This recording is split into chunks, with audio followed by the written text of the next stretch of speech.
It all started on a quiet morning by the lake, the kind of peaceful scene you'd expect when you own the land and every inch of the water that surrounds it. For me, this lake has always been more than just property.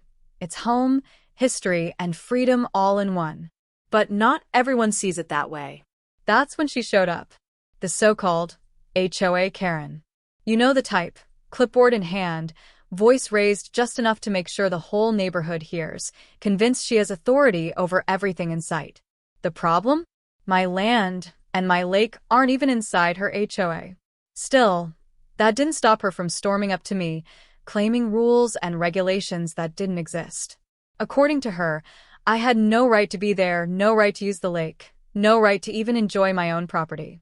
The confidence in her voice was matched only by the disbelief on my face. I tried to explain, calmly at first, that the deeds and titles all prove this land belongs to me, and always has. But the more I explained, the angrier she became. It wasn't just about rules anymore, it was about control. Neighbors began to peek out from their windows, curious about the commotion.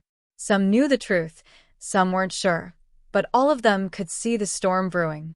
Karen wasn't backing down, and with every word, her temper rose higher. I could see it in her eyes. She wasn't just going to argue, she was about to explode.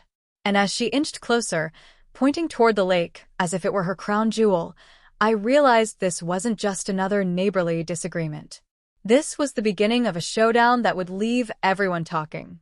And that's exactly where everything took a turn. The truth is, this lake had been in my family for generations. Long before HOAs, property lines, and self-appointed rule enforcers, my grandfather bought the land and made sure every document was clear. This water and the land around it were ours. Growing up, I spent countless summers fishing off the dock, swimming until sunset, and camping under the stars with my cousins. It wasn't just land, it was part of who we were. That's why it hit me so hard when Karen stood there, acting like it belonged to her. She kept pointing toward the lake, rattling off HOA bylaws as if she were reciting scripture. But here's the thing, none of those rules applied to me. My cabin and the surrounding acres sit completely outside the boundaries of her neighborhood. Still, she insisted. She talked about community rights and shared responsibility, phrases that might make sense if she had any claim. But every word only showed how determined she was to bend reality to her will. I could see some of the neighbors shifting uncomfortably, whispering to each other. A few of them had lived here long enough to remember when my family first built the cabin.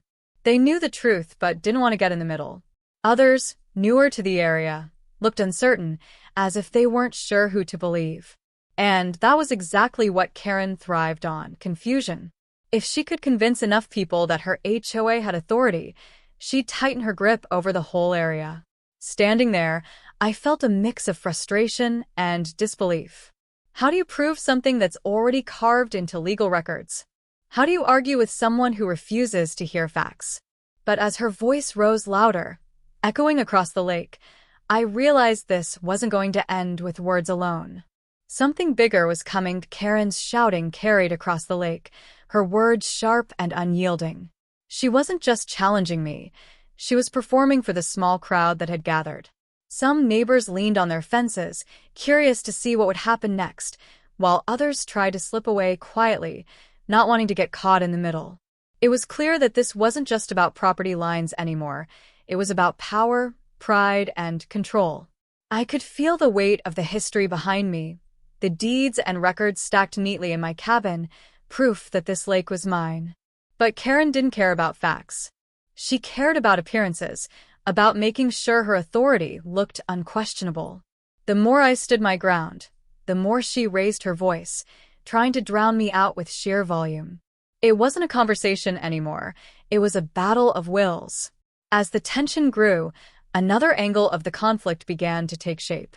A couple of newer neighbors stepped forward, whispering that they'd been told by the HOA their fees covered lake maintenance and access. That caught my attention.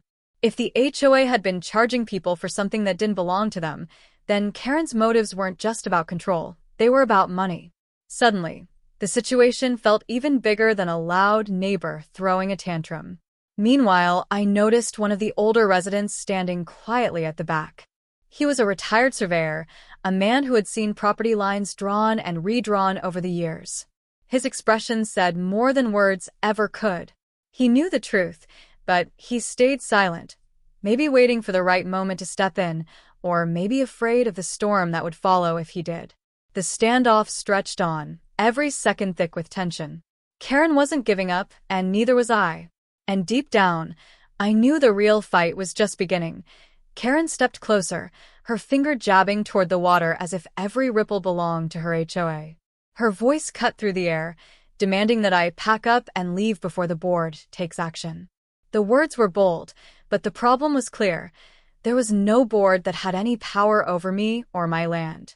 Still, the way she said it had some neighbors shifting uneasily, like they weren't sure who to believe. That flicker of doubt was exactly what she wanted, and I could feel the balance of the crowd tilting with every word she spoke. I tried to stay calm, but inside my frustration was boiling. This wasn't just about me anymore. If Karen convinced the community that she controlled the lake, she'd rewrite the truth right in front of everyone's eyes. I thought about my grandfather's hard work, the papers he signed, and the summers the first spent here as a kid. All of that history could be erased if I let her win this moment.